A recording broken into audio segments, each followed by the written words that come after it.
Bonsoir et merci de votre présence ce soir pour cette conférence dont le thème est DDMRP, de l'évaluation à la réalisation.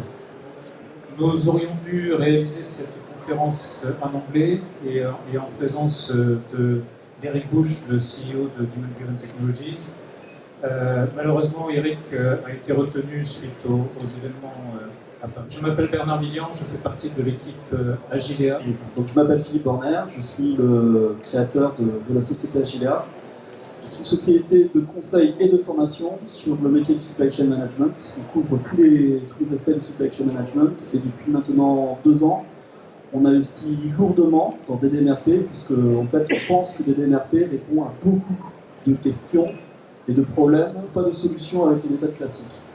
Et donc, depuis 2 ans, on investit avec Diditech dans DDMRP, on investit dans la formation, on investit aussi auprès de nos clients pour mener des projets de transformation DDMRP. Puisque vous allez le voir, ce sont des projets à dimension industrielle.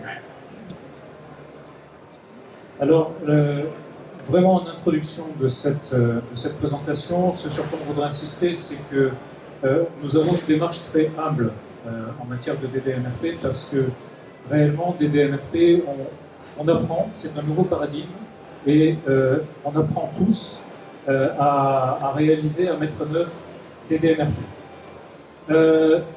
Est-ce que tout le monde connaît un peu les principes de DDMRP? Parce qu'on n'a pas prévu dans cette présentation de détailler les principes de DDMRP. Si vous souhaitez en savoir plus, je vous recommande de récupérer sur Internet tous les supports qui sont disponibles en français et en anglais. Aujourd'hui, ce sur quoi on va se focaliser pendant cette présentation, c'est sur des retours d'expérience, c'est-à-dire en fait des entreprises qui ont mis en œuvre des DMRP, soit au travers du support de Demand Driven Technologies, l'éditeur de la solution qu'on a utilisé sur nos projets, soit au travers de l'expérience de premiers projets réalisés par Agilea. Nous sommes vraiment très humbles dans ces projets et dans cette démarche des DMRP parce que ça reste une démarche très récente en France. Les DMRP en France a été introduit par FAPIX en 2013, mi-2013, donc ça reste encore une pratique assez nouvelle en France. Aux États-Unis, les premières mises en œuvre étaient au début des années 2000. Par contre, quand on observe les composantes de DDMRP, on voit que la plupart des composantes, on les connaît. C'est-à-dire qu'il s'agit de briques éprouvées. On va retrouver dans DDMRP des composantes de calcul de besoin. On va faire du MRP à proprement parler. On va savoir gérer des flux de distribution. On va faire du lean, on va faire du pilotage en flux tiré, du management visuel.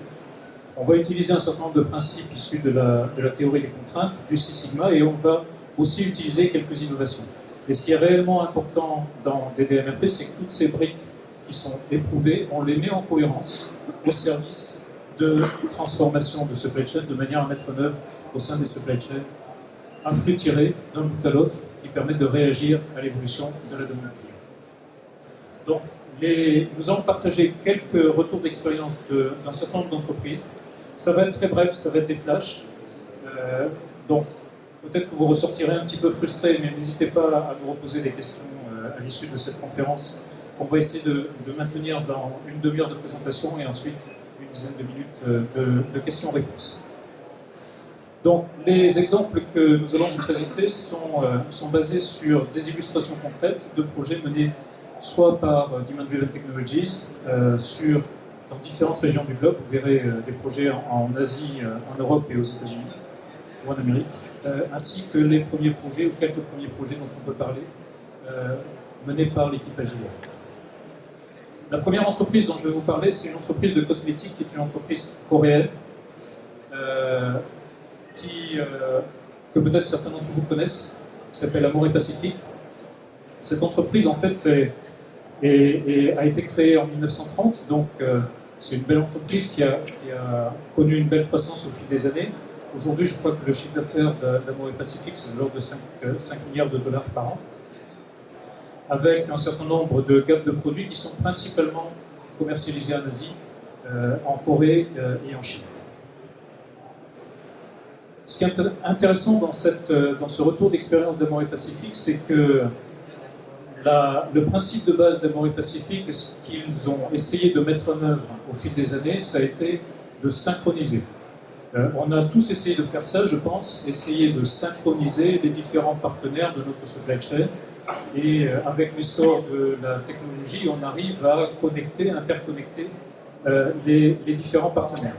Ça a été notamment un projet, ils ont fait des investissements importants, notamment en 2007, dans des modules de planification au travers d'APO pour synchroniser les opérations, essayer de synchroniser les opérations, en particulier entre les fournisseurs chinois et les usines fabriquant les produits en Corée. À l'issue de cette expérience, en fait, le constat fait par Amaury Pacific, c'est qu'on n'arrive pas à synchroniser. Et en réalité, en 2010, le virage qui a été pris par Amaury Pacific, c'est de dire en fait on doit découpler, on doit créer des points d'indépendance dans notre chaîne de valeur, notre supply chain, de manière à arriver à maîtriser la variabilité dans nos processus. Et c'est une première démarche qui a été faite par Amaury Pacific en interne, et ensuite qui a été transformée dans une démarche DDMRP qui a été mise en œuvre à partir de 2013-2014 dans leur périmètre. Le point d'entrée, c'est très très difficile pour eux de prévoir. Et les prévisions dans leur environnement, leur constat, c'était les prévisions sont très mauvaises à 3 mois à l'avance. Par contre, les prévisions à court terme sont, elles, beaucoup plus fiables. Donc en fait, leur projet est devenu comment est-ce qu'on fait pour se brancher sur la demande réelle et être le moins possible dépendant des prévisions, parce qu'on sait que sur le court terme, la demande réelle est très fiable. Leur projet est centré sur les fabrications, sur les étapes de fabrication de cosmétiques, donc emballage, conditionnement, avec d'une part la gestion du vrac et d'autre part la gestion des éléments de conditionnement qui est sans doute familière à un certain nombre d'entre vous si vous êtes dans ces industries-là. On voit ici le modèle de fonctionnement, un exemple du modèle de fonctionnement qui a été mis en place par Amaury Pacific, avec des buffers de stock, donc les buffers de stock des DMRP typiques, certains dans les opérations à proprement parler d'Amaury Pacific, mais certaines aussi dans certains buffers de stock gérés chez les fournisseurs d'Amaury Pacific, avec en particulier des flacons, par exemple, avant décoration, dont les buffers, dont les points de découplage sont gérés par Amaury Pacific chez les fournisseurs. Les résultats dont témoigne cette entreprise, ce sont des réductions de stock de l'ordre de 20%, beaucoup moins de travail dans la gestion des ordres, dans la gestion de la planification, un taux de service, on va voir le graphique juste après, qui a augmenté très très rapidement de 60% jusqu'à au-dessus de 90%. Et les dernières informations que l'on a eues de leur part la semaine dernière, c'est qu'après une année de mise en œuvre, le revenu sur la ligne de produits sur laquelle ils ont mis en œuvre des DMRP a doublé, avec un stock qui est resté constant sur la période. Ça, c'est le graphique d'évolution du taux de service. Donc vous voyez qu'en réalité, la mise en œuvre et les premiers résultats en termes de taux de service ont été obtenus très très rapidement sur les 3 premiers mois de mise en œuvre et stabilisés très rapidement. C'est quelque chose qu'on va retrouver dans les différents retours d'expérience, c'est-à-dire des mises en œuvre et des premiers résultats qui sont obtenus réellement rapidement. Deuxième entreprise qui a été accompagnée aussi par Dimension Technologies, c'est une entreprise espagnole qui a 2 usines. Une usine située à Bilbao et une deuxième usine en Roumanie. C'est une entreprise qui fait des pièces forgées et usinées de petite taille, notamment pour des roulements. Donc ce type de pièces. Là, vous allez voir juste 2 slides de ce retour d'expérience pour, en fait, qui témoignent de la même problématique, c'est-à-dire une problématique et une planification de départ qui était basée sur un système basée sur des prévisions et sur une logique MRP qui était en l'occurrence gérée au travers d'Excel et au travers de la connaissance d'un planificateur qui avait une expérience de l'entreprise. Dans le cadre d'une évolution des équipes de l'entreprise et du départ à la retraite du planificateur qui avait tout en tête, Satwelka a décidé de chercher une solution pour formaliser les modes de fonctionnement et pour obtenir de meilleures performances en termes de performance. Donc ce qui a été mis en œuvre, là encore, c'est une démarche des DMRP avec des buffers à la fois sur des matières premières, sur des étapes de semi-fini, ainsi que des buffers sur des points de consommation de stock, en l'occurrence des clients automobiles, chez lesquels Satwelka a des stocks de consignation, et le réapprovisionnement de ces stocks de consignation est piloté en flux tiré à partir de la logique des buffers des DMRP. Vous voyez quelques témoignages ici des résultats, des réductions de délai de 50% sur cette ligne de produits prise en exemple, et en même temps une réduction de stock de 35%, et beaucoup plus de sérénité. Ça, c'est un témoignage que l'on retrouve dans la plupart des entreprises, beaucoup plus de sérénité opérationnelle au quotidien. Troisième exemple, qui est une société dans un tout autre secteur, biotechnologie. En quoi est-ce que cette société est particulière? C'est une société canadienne qui s'appelle StemCell et qui supporte en fait des laboratoires de recherche en biotechnologie. Alors ces slides-là sont un peu complexes à lire et à décoder, mais c'est représentatif en fait du portefeuille de produits de cette entreprise. C'est une entreprise qui fabrique des produits avec beaucoup de diversité. C'est du high mix, low volume. Vous voyez les stocks par produit et les ventes par produit, donc énormément de produits en portefeuille, et énormément aussi, si vous regardez le graphe en haut à droite, de nouveaux produits introduits chaque année. Donc une complexité de planification liée à la diversité des produits et liée à la vitesse d'introduction dans un cadre en plus de croissance importante de l'entreprise. Ces graphes-là qui sont aussi un petit peu complexes à décoder, mais c'est la manière dont StemCell présente ses délais et ses nomenclatures. En fait, ce que l'on voit, c'est que c'est une entreprise pour laquelle les nomenclatures présentent des délais cumulés jusqu'à 500 jours. Donc on est sur des nomenclatures très profondes, sur high mix, low volume, et des nomenclatures très profondes, donc typiquement le type de cauchemar en termes de planification. On n'est vraiment pas sur des produits à grand volume tels qu'on peut les connaître.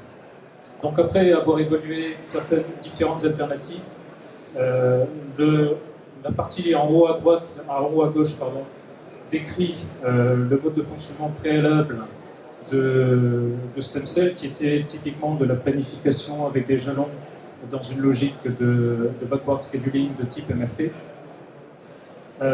Donc la décision a été prise de passer sur une logique des DMRP avec un certain nombre de simulations réalisées au préalable, donc d'évaluations réalisées pour valider les opportunités avant de se lancer. Ça, c'est l'exemple d'une simulation qui a été réalisée. La courbe du haut montre en fait l'évolution réelle d'un stock sur une année, du stock d'un produit, même sur 2 années au fil des jours. Et la courbe du bas montre en fait ce que l'évolution du stock aurait pu être si StemCell avait utilisé les tactiques des DMRP pour réapprovisionner ce point de stock. Donc avant de se lancer dans la transformation, StemCell a réalisé un certain nombre de simulations de ce type-là, de manière à valider les opportunités avant de basculer dans la mise en œuvre. Ça, c'est un petit exemple de la première étape de la méthodologie, qui est de positionner les buffers au bon endroit dans la structure produit. Donc ça, ce sont les différents positionnements de buffers, à la fois sur les matières achetées, sur des sous-ensembles, et aussi dans le réseau de distribution. On va noter d'ailleurs que la distribution de StemCell en Europe se fait à Grenoble avec une équipe qui utilise le Replenishment Plus, le logiciel édité par Demand Driven Technologies, pour supporter ces tactiques des DMRP. Ici, un exemple des catégorisations d'articles qui ont été réalisées. Ce qui est important dans des DMRP, c'est qu'on ne va pas tout stocker. On va stocker les articles qu'il est stratégique de découpler et on va gérer à la commande les articles qui sont pertinents de gérer à la commande. Donc là, vous voyez un diagramme qui, en fait, montre les catégories d'articles qui ont pu être isolées dans l'environnement de Stencil avant la mise en œuvre du modèle des DMRP. Quelques exemples d'entreprises françaises que l'on peut partager aujourd'hui. Philippe, je vais te laisser la parole. Ici, on va creuser en fait 3 exemples de projets menés par Agilea, dont 2 sont quand même initialisés par FAPIX, et en particulier par Caroline Mondon, la présidente de FAPIX, qui sont en l'occurrence Criolor et PSP. En fait, on a 3 secteurs d'activité différents, 3 environnements industriels très différents, avec des mix de produits très importants, des longs cycles, des réseaux de distribution. Par exemple, pour PSP, on a beaucoup de produits très différents qui peuvent se présenter sous différentes formes et qui vont être après d'ailleurs livrés en B2C. D'accord ? Figeac Aero, qui est un fournisseur majeur de l'aéronautique et qui fabrique on va dire des pièces importantes sur les avions. Et là, en l'occurrence, le projet que je vais vous présenter, c'est un projet qui consiste à mettre un produit qui est configuré à la demande des compagnies aériennes sous une planification, enfin, sous un mode d'appro des DMRP. Et Criolor, après derrière, qui est une filiale d'Air Liquide et qui fabrique des produits à très long cycle et en fabrication à la commande. Ce qui a été important en fait sur chacun de ces cas, c'est qu'il a fallu commencer par une présentation et une formation de ce qu'est des DMRP, puisque en fait, comme le disait Bernard, on change de paradigme. Donc il faut que les entreprises qui veulent se lancer dans ces démarches-là, en fait, elles doivent bien comprendre ce qui est derrière, sous-jacent à des DMRP.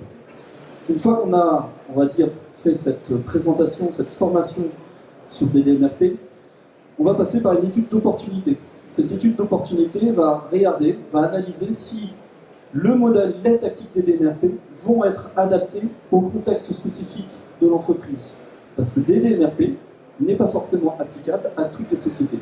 Pour l'instant, on n'a pas encore trouvé de contre-exemple. Je ne pense pas. Mais par contre, ce qu'a dit Bernard tout à l'heure, c'est que des DMRP, il y a des articles qui vont être pertinents de gérer en DMRP et d'autres qui ne vont ne pas l'être. Et donc, l'évaluation a pour objectif de regarder si on appliquait des tactiques des DMRP, qu'est-ce que ça donnerait en termes de cycle et en termes d'économie sur les stocks et les encours. Une fois que le potentiel des DMRP est, on va dire, confirmé, validé par le client, par l'entreprise industrielle, eh bien, on va rentrer dans un atelier de conception du modèle. Et la première question qu'on va se poser, c'est où on va devoir mettre les buffers, un buffer de stock, buffer de capacité, un buffer de délai. Une fois que ce modèle a été conçu, après derrière, on va rentrer dans la mise en œuvre très concrète de la planification des DMRP. Et la planification des DMRP, la plupart des entreprises que vous avez vues là, c'est des entreprises qui avaient des challenges opérationnels à très court terme. Donc elles avaient besoin d'outils robustes pour lancer leur planification. Nous, on a, on va dire, un accord avec Diditech. Donc Diditech, malheureusement, n'a pas pu être présenté là aujourd'hui. Et donc, on a proposé la solution Replenishment Plus, qui est une des solutions DDI compliantes. Il y en a d'autres et qui sont exposées aujourd'hui au salon. Mais Replenishment Plus, on va dire, la particularité, c'est d'être une solution robuste, déjà largement distribuée partout dans le monde, et qui a la solution la plus complète d'un point de vue fonctionnalité par rapport aux tactiques des DMRP. Donc, on accompagne le client dans la mise en œuvre du prototype, donc pour commencer à piloter la transformation des DMRP. On prépare le go-live et ensuite on commence à planifier non plus sur des techniques de planification MRP, mais sous des techniques de planification des DMRP. Ensuite, on rentre dans une phase de réglage pour rendre le système plus stabilisé et on améliore les paramétrages de Replenishment Plus pour, on va dire, arriver au potentiel d'amélioration complet qui avait été évalué dans la première phase d'évaluation. Ensuite, eh bien, on fait le bilan. Et le bilan, après derrière, met en évidence que les taux de service sont quand même largement améliorés et que les économies sur les stocks et les encours sont évidemment bien en place. L'objectif après derrière, c'est qu'on est dans un processus d'amélioration continue. Donc, il faut continuer à après derrière étendre des DMRP sur d'autres segments de produits, sur d'autres sites. Et c'est ce qui, en tout cas, va être, je vais vous présenter sur un des cas. Alors, une question qui peut se poser assez souvent sur le délai de mise en œuvre de ces projets. Alors, sur ces 3 projets, vous voyez les dates approximatives, les périodes auxquelles nous avons fait les formations dans les entreprises. Donc, Cryolor en novembre 2014, le projet a été mis en Go Live en juin. Figeac Aero, le Go Live, le projet, la formation a été faite en mars 2015, le Go Live a été fait en septembre 2015. PSP Peugeot, en avril 2015, la formation a été réalisée. Le Go Live a été fait en septembre. Le point commun à ces 3 chantiers, à ces 3 projets, c'est que ces projets ont été faits donc, sur des flux complets des entreprises, et ces projets ont été faits dans un délai qui est inférieur, on va dire, à 6 mois. Donc ça veut dire qu'après derrière, c'est des projets qui se font quand même relativement vite, menés tambour battant, avec des équipes extrêmement impliquées, parce qu'on est sur un changement de paradigme, évidemment, nous consultants, on est là pour guider, on est là pour orienter, pour faciliter, mais après derrière le travail, nous on facilite, on prémâche un certain nombre de choses, et c'est quand même le client qui à la fin doit après derrière bien appréhender, on va dire, ces nouvelles approches de planification. Donc, ça veut dire que les entreprises, Cryolor, Figeac Aero, PSP Peugeot, ont mis beaucoup d'investissement de leur temps, on va dire, humain, dans ces projets pour les rendre opérationnels. Je ne vous dis pas que ça n'a pas été une partie de repos pour nous aussi. Donc, mais en tout cas, la partie prenante la plus importante, c'est le client. Et là, on est tombé sur 3 clients qui étaient extrêmement... qui avaient des vrais enjeux de performance, en fait, par rapport à ces projets. Voilà un exemple de comment ça s'appelle, c'est le projet Figeac Aero. Alors le projet Figeac Aero, le projet sur lequel on a commencé, le flux de produits sur lesquels on a commencé à travailler, c'est un flux en fait qui est fait sur 3 endroits différents de la planète. Vous avez la matière première qui est approvisionnée en France. Vous avez après derrière un usinage qui est fait en Tunisie. Vous avez un assemblage après derrière et des opérations d'usinage complémentaire et d'ajustage qui sont faits en France pour livrer un produit configuré à la demande du client. D'accord ? Avant ce passage en délai, en approche des DMRP, en fait, la difficulté de ce type de produit, c'est un plancher en l'occurrence, c'est qu'on avait systématiquement, Figeac Aero avait systématiquement des problèmes de surstock, des problèmes après derrière de livraison à son client final qui est Airbus. Là ici, vous avez en fait le résultat de l'atelier de conception des DMRP avec des buffers de stock, avec des buffers de délai qui ont été positionnés. Le bilan de Figeac Aero, en fait, à aujourd'hui, depuis qu'ils utilisent, on va dire, les tactiques des DMRP sur ce flux-là, ils n'ont plus aucune seule rupture sur leur chaîne d'assemblage. C'est quand même un avantage. Là où il y avait, on va dire, des ruptures récurrentes et profonde sur ce processus d'assemblage, aujourd'hui il n'y en a plus. Donc le taux de service vis-à-vis d'Airbus s'est amélioré, et c'est surtout on livre le bon produit configuré au bon moment au client. Ça c'est extrêmement important. Un exemple aussi de Cryolor, c'est la planification, en fait, c'est le résultat de la réflexion, on va dire, du schéma de la réflexion des DMRP, qui a été le résultat, on va dire, de cet atelier de conception des DMRP. Donc on voit des buffers de délai, on voit après derrière des buffers de stock, sur une fabrication à la commande. Les produits fabriqués par Cryolor sont fabriqués à la commande. Et donc des DMRP s'appliquent aussi bien sur des fabrications pour le stock que sur des fabrications à la commande. Troisième exemple, après derrière, on est sur une fabrication pour PSP, et là on est essentiellement sur un schéma qui repose sur des buffers de stock, positionnés intelligemment dans le flux industriel et après derrière, dans le flux industriel et dans le flux de montage pour découpler et accélérer le flux des produits vers les clients. Un exemple d'outil utilisé, enfin c'est un exemple d'outil, en fait c'est un exemple un écran de R+, l'outil Replenishment Plus qui est donc édité par Digitech et qui permet de gérer la planification on va dire, selon les tactiques des DMRP. Donc on retrouve sur la partie droite de l'écran, on retrouve les niveaux de buffer avec les caractéristiques sur un article donné. On a après derrière une nomenclature sur la partie basse. Et donc l'intérêt de R+, par rapport à d'autres outils, c'est qu'on est capable de gérer des différents niveaux de nomenclature et de mixer des planifications MRP, des planifications des DMRP. Et ça, c'est extrêmement important parce que, je le répète, tout n'est pas forcément à gérer sous les DMRP. Là, ici, c'est un exemple d'outils de modélisation et de simulation qu'on a développé au sein d'Agilea et qui permet en fait, de faire l'étude d'opportunité. Cette étude d'opportunité, en fait, elle répond à la question est-ce que des DMRP seraient applicables à votre environnement industriel? Et donc, on récupère un certain nombre d'informations, soit des historiques, soit des projections de besoins. Et après, derrière, les caractéristiques intrinsèques de vos produits, de vos nomenclatures. Et après, derrière, on mouline tout ça. Et ça permet de dégager le potentiel qui est, comment dire, libérable par les approches des DMRP. Ça permet aussi dans la conception du modèle, et c'est vraiment important de dire à chaque projet, on conçoit un modèle qui est adapté à chacune des entreprises. Il y a des entreprises où, par exemple, la demande que l'on va prendre en compte pour dimensionner les buffers de stock, c'est une demande historique. Il y a d'autres environnements où on va moduler une demande historique avec des événements planifiés. Il y a d'autres environnements où on va travailler avec de la prévision. Donc, on va vraiment paramétrer le système et articuler le système en fonction de ce que l'on constate sur la demande, sur la réelle demande que cette entreprise à laquelle cette entreprise doit répondre. Ensuite, une fois qu'on a positionné, on va dire, les stocks, les buffers de délai, les buffers de temps, les buffers de stock ou les buffers de capacité, une fois qu'on a dimensionné les buffers, après derrière on va rentrer dans l'activité de planification. Et c'est là où vous avez en fait l'outil R+, qui va être extrêmement utile, c'est qu'il va permettre à un approvisionneur, un gestionnaire de flux, d'avoir un tableau de bord qui va lui permettre de voir l'ensemble de ses alertes de planification et ses alertes d'exécution. Et l'objectif, vous voyez, c'est avec des codes couleurs. Il ne faut surtout pas être daltonien, d'accord?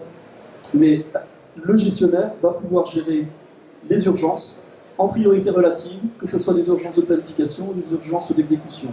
Et ensuite, en rentrant sur un article donné ou sur un ensemble d'urgences, on va pouvoir voir en fait exactement ce qu'il y a à faire et quelle est l'ampleur des dégâts.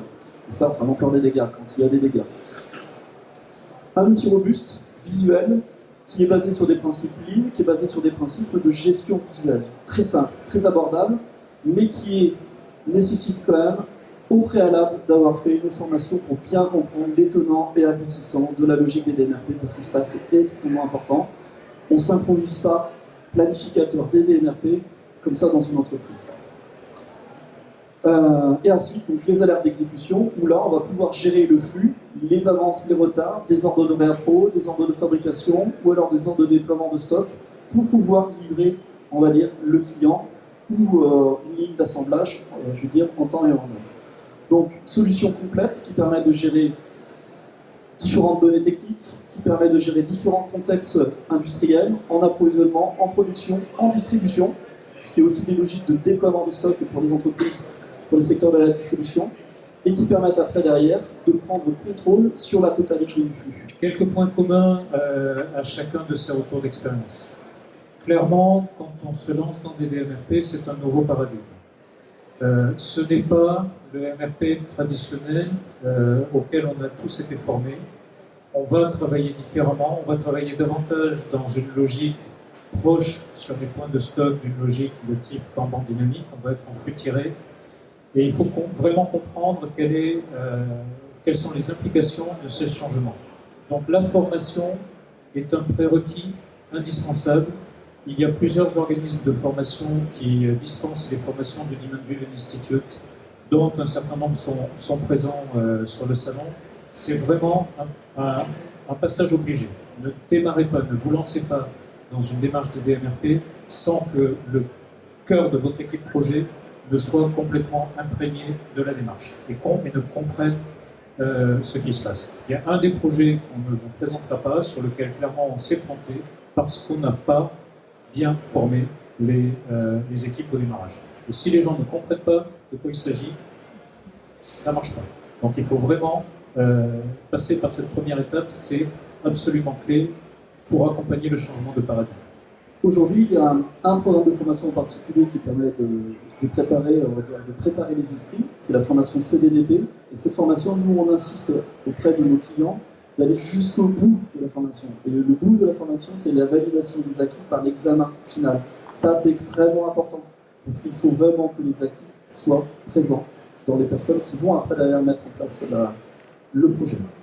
Le deuxième message peut-être, et j'espère que vous l'avez touché au travers de ces quelques présentations, de ces quelques flashs sur quelques projets, c'est concret les DMRP, ça marche, ça existe, ça marche. C'est pas simplement de la formation, c'est pas quelque chose de théorique, c'est pas un nouveau concept qui est sorti de la tête de personnes brillantes, c'est vraiment quelque chose qui est concret, qui fonctionne dans un certain nombre d'entreprises et qui délivre des résultats. Donc, n'hésitez pas à rencontrer les entreprises, à prendre contact avec les entreprises qui ont mis en œuvre. Il y en a malheureusement encore peu en France, mais il y en aura sans aucun doute de plus en plus dans les mois qui viennent. Donc, allez à la rencontre de ces entreprises et voyez les retours d'expérience. La mise en œuvre n'est pas une mise en œuvre, on ne parle pas de mettre en place un projet ERP. Okay, la mise en œuvre, on parle de entre 1 mois, 3 mois, 4 mois, 5 mois, pour mettre en œuvre, déployer un projet de DMRP d'une certaine ampleur et réaliser réellement la transformation avec les équipes. Notre recommandation aussi, et ce n'est pas, je dirais, clairement, Agilea n'est pas une société de logiciels. Nous, notre ADN, on est un cabinet de conseil et formation.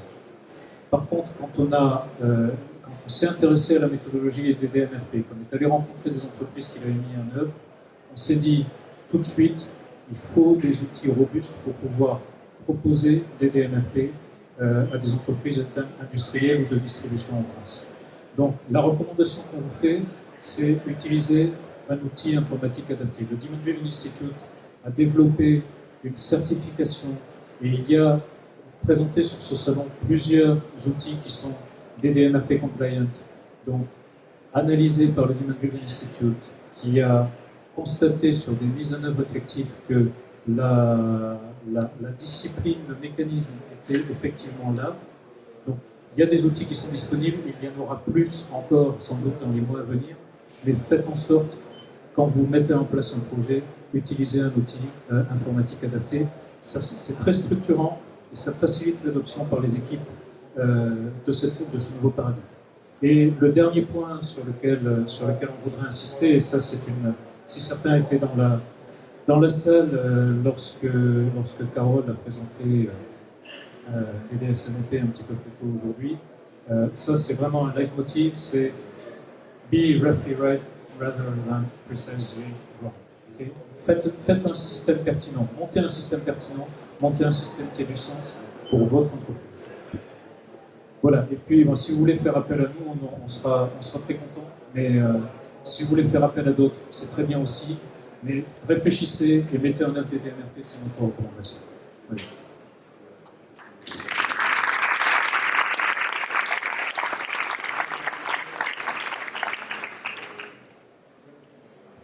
Je voudrais, avant que les questions fusent, au nom de FAPIX, Association française de Supply Chain Management, féliciter la compagnie, la société Agilea, qui, lorsque nous avons introduit des DMRP en France, a su prendre les risques, être pionnier, mettre beaucoup de moyens en formation de ses équipes internes, en investissement, en partenariat avec le premier logiciel qui a été implanté en France, à savoir R+.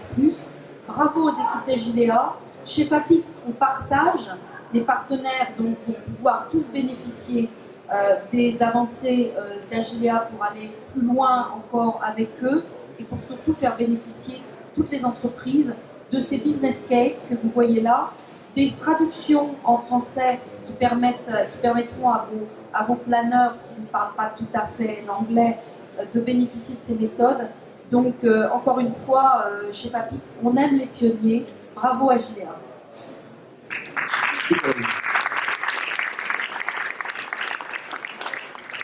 Voilà, place aux questions. Si vous avez des questions, il ne faut pas hésiter. On va tenter avec notre expérience de répondre à ces questions. Voilà, petite expérience toute relative. Vous êtes très modeste, je suis encore plus que vous, donc peut-être une question pas très adaptée. Les répercussions sur les systèmes IT classiques sur lesquels, parce que entre ceux qui utilisent SAP, etc., il y a une couche de plus. Est-ce qu'il y a des informaticiens, une DSI dans la salle? Pour éviter de dire des bêtises. Non, alors, concrètement aujourd'hui, DDMRP n'est pas en natif dans les ERP du marché. Donc, si vous voulez mettre en place des DMRP dans votre entreprise, vous avez besoin de faire hors de votre système ERP plusieurs choses.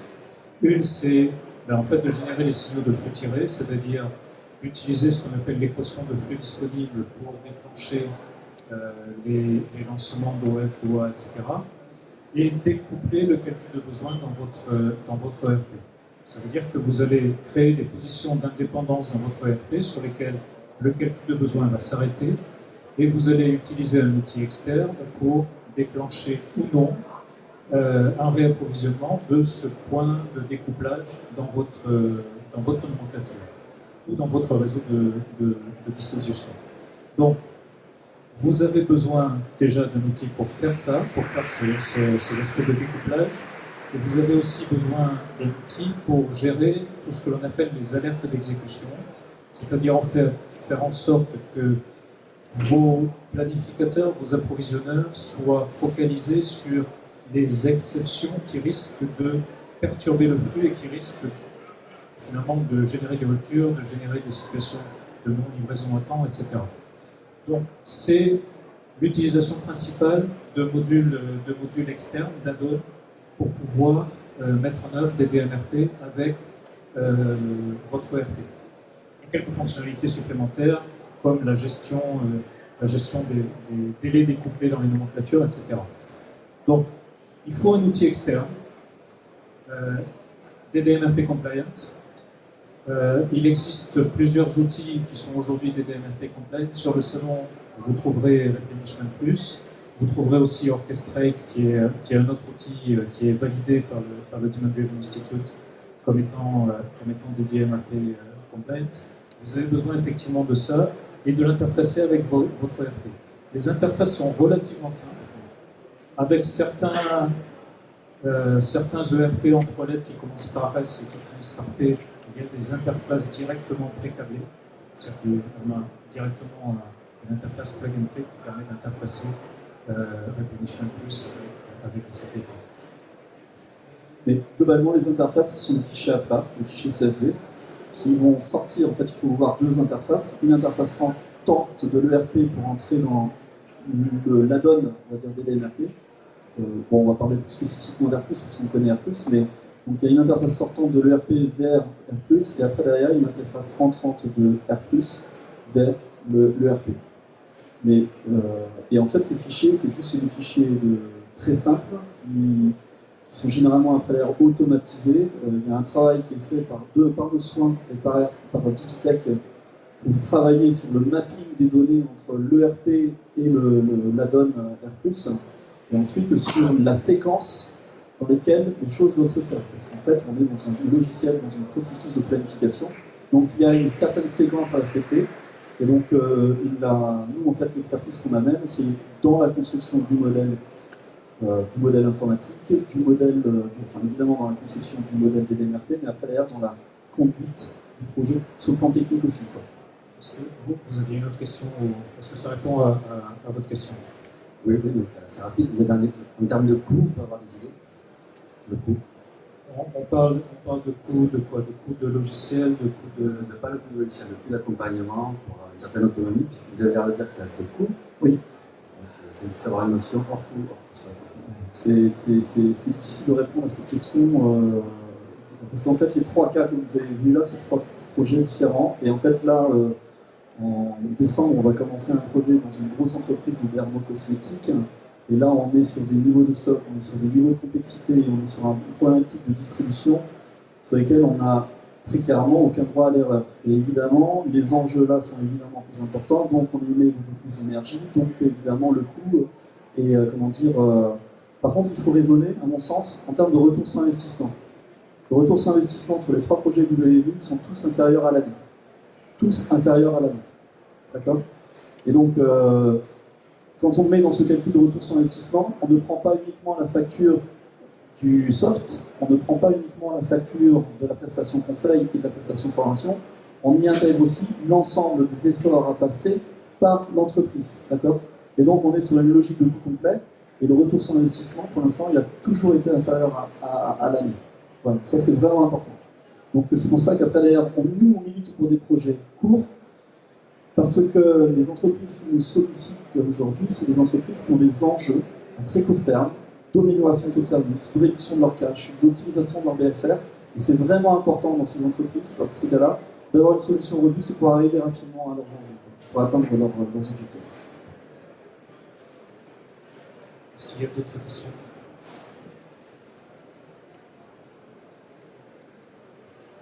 Merci beaucoup pour toutes ces présentations et ces business cases. Quelle a été la plus grande difficulté à laquelle vous avez fait face lors de ces 3 mises en place notamment ? J'ai envie de dire qu'on a appris en marchant. C'est-à-dire qu'on était, nous aussi, débutants dans des DMRP, comme nos clients. Donc on a été prudent, on a essayé de faire les choses dans le bon sens. Alors c'est vrai qu'on a été aidé par Driven Technologies qui a une expérience de plusieurs déploiements, donc qui nous ont aidés dans l'articulation des projets et dans leur conduite et qui nous ont évité quelques écueils, mais pas tous. Okay. Donc bon, la recommandation c'est allez-y, mais soyez humbles. Et faites attention et surveillez bien et faites participer les équipes et assurez-vous que les équipes qui sont impliquées comprennent ce dont il s'agit. Et la formation, enfin je n'insisterai jamais assez sur la formation. Il y a vraiment un projet où on s'est planté. C'est important en fait. Il y a, dans un projet des DMRP, il y a la formation initiale pour bien comprendre les nouvelles logiques. Ça c'est évident et on le rappelle, CTDP est une très très très bonne formation. Et qui a été fait pour ça, pour créer, on va dire, les esprits à ce changement de paradigme dans les sociétés. Donc ça, c'est une formation qui est extrêmement importante pour les équipes de l'entreprise. Après, derrière, l'entreprise, les équipes vont rentrer dans le projet, et on parle communément de la gestion du changement. Ce changement, en fait, il va falloir habituer les gestionnaires à travailler sur de nouvelles règles, sur des critères qui sont plus visuels, et qui vont mettre, excusez l'expression, mais les problèmes sur la place publique. Et ça, eh bien, c'est quand on a un esprit lean, il n'y a pas de souci, on a été là-dedans et on résout les problèmes, parce qu'en fait, un problème, c'est une opportunité pour s'améliorer. Mais ce n'est pas forcément le cas de tout le monde. Et donc, le changement aussi des mentalités, c'est de dire, ok, bon, j'ai une alerte d'exécution, elle est rouge cramoisie, qu'est-ce que je fais ? Elle est visible, mon chef va la voir, eh bien, en fait, je vais traiter ça. Et c'est en fait, c'est un changement de comportement que DDMRP va aussi amener dans les entreprises. On va rendre les choses visibles. Ça vient de quoi ? Ça vient du lean. D'accord ? Donc c'est extrêmement... cette gestion du changement, c'est aussi un point clé. Donc la formation initiale, la formation après à l'utilisation de l'outil, parce que Airplus est une solution logicielle qui nécessite de la formation, comme Orchestrate doit nécessiter, j'imagine, aussi une formation, et comme les autres aussi. Et puis après, derrière, il y a quand même le coaching de proximité avec les utilisateurs pour gérer les problèmes quand ils sont vus et et on ne peut pas les mettre sous la moquette, les problèmes. Voilà. Là, ils vous sautent au visage. Bonjour. On parle beaucoup de conduite du changement auprès des équipes opérationnelles sur tous les planificateurs. Quels écueils éventuels faut-il anticiper sur la conduite du changement auprès du management et du top management ? Est-ce qu'il y a des choses à anticiper ? Ok. Bon, alors, on est dans un changement de paradigme. Dans un changement de paradigme, les premiers esprits à préparer dans un changement de paradigme, c'est ceux des managers. Donc, il est évident qu'en fait, dans les formations CDDP, on va demander dans les équipes de nos clients à avoir des opérationnels, mais aussi des personnes qui sont en position décisionnaire, de manager. Après, derrière le switch, parce qu'en fait, c'est une question de switch. Il faut casser les idées reçues que l'on a et il faut se préparer, on va dire, à un autre paradigme. Si le manager réussit à faire ce switch, alors derrière, j'ai envie de dire, ça va dérouler, on va être à travers que sur des problèmes de formation, d'accompagnement, de coaching opérationnel, de l'utilisation, rassurer les équipes, sur quelque chose d'assez standard. Quand le manager n'a pas fait le switch, là on a un problème un peu différent. Parce que moi, j'ai jamais amené un client à changer de fonctionnement si le manager ne veut pas changer. D'accord ? Donc, vous savez, les projets, ils bloquent pour 3 raisons dans les entreprises. Il y a les NSP, les LPP et les NVP. Les NSP, c'est les ne sais pas. Donc, quand on les forme, on leur communique, on leur explique, et hop, ça débloque. Les NPP, c'est je ne peux pas. Donc, je forme, j'accompagne, et ça débloque. Les NVP, c'est les ne veux pas. Et quand il y a des NVP, dans un projet quel qu'il soit, eh bien, le meilleur moyen pour que le projet aboutisse, c'est de les écarter du projet. Donc, il n'y a pas 36 000 solutions. Pour l'instant, je touche du bois, c'est du bois. On n'a jamais eu le cas de managers qui ne voulaient pas faire ce changement de paradigme. Maintenant, c'est comme tout projet de changement, comme pour tout projet de transformation, il faut être vigilant. Et c'est là où, après, nous, on met notre expérience sur ces sujets-là. Parce que, comme le disait Bernard, on est très humble, on a appris en marchant, on continue à apprendre. Maintenant, on marche beaucoup plus vite. Un des obstacles quand même qu'on a pu rencontrer, notamment dans le processus décisionnel, ça peut être la direction informatique, la DSI de l'entreprise. Dans certaines entreprises, les DSI sont devenus des gardiens du temple. On va utiliser SAP comme ci et comme ça. J'espère que ce n'est pas le cas dans votre entreprise. Mais dans certaines entreprises, c'est le cas. Le deuxième point par rapport à votre question sur comment convaincre les managers, c'est quoi le business case?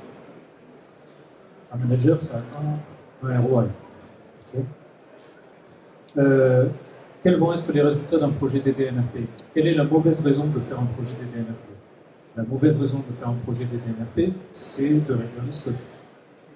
Et en même temps, c'est la seule chose qu'on puisse anticiper et mesurer avec un bon degré de fiabilité pour convaincre un manager. Donc on est dans le même type de problématique que quand vous voulez convaincre un patron d'aller dans une démarche lean. Comment vous arrivez à convaincre un patron qui a été biberonné et qui a fait sa carrière sur le fait de réduire les coûts, que la problématique c'est pas de réduire les coûts, mais c'est d'accélérer le flux. Donc il faut arriver à trouver un argumentaire qui va effectivement montrer l'opportunité. Et si vous n'arrivez pas à montrer l'opportunité d'un point de vue théorique, c'est pas grave, faites un pilote. Faites un pilote, vous n'allez pas prendre beaucoup de risques, mais vous allez démontrer. Si vous démontrez sur un pilote, après vous emporterez le morceau. Ça répond bien. C'est pour ça qu'en fait, on a développé ces outils de simulation pour calculer le potentiel. Et le potentiel, en fait, cet exercice de simulation au préalable du projet va permettre de convertir des esprits encore un peu réfractaires à ce type de projet. Ça va convaincre, mais la bataille n'est pas encore complètement gagnée. C'est très clair. Dans le prolongement de la question de Madame, quel est l'impact d'une telle méthode, changement de paradigme tel que vous l'évoquez, sur les fournisseurs avec lesquels on travaille?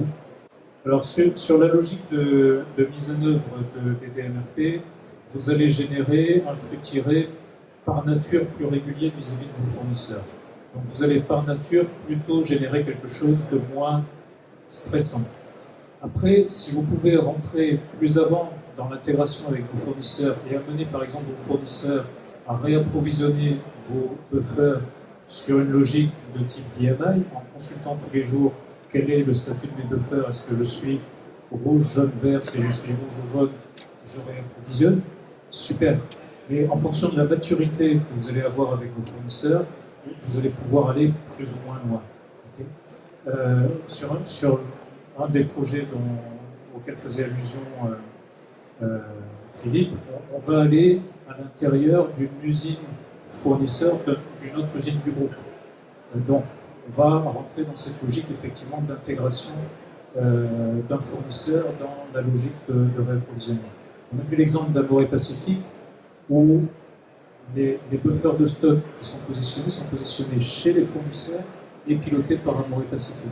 Donc il y a des opportunités d'aller plus loin dans l'intégration. En plus, ces opportunités sont quand même facilitées par la technologie moderne, par Internet, par les outils cloud, etc. Mais ce n'est pas inné, il va falloir concevoir le modèle et il va falloir aller éduquer les fournisseurs et rentrer dedans. Il y a un exemple aussi qui est disponible sur Internet que je vous recommande d'aller voir, qui est l'exemple de Rex Material Group, qui est une société qui, après avoir mis des DMRP en place dans leur périmètre, sont allés voir leurs clients pour arriver à stabiliser la demande venant de leurs clients et ensuite leurs fournisseurs.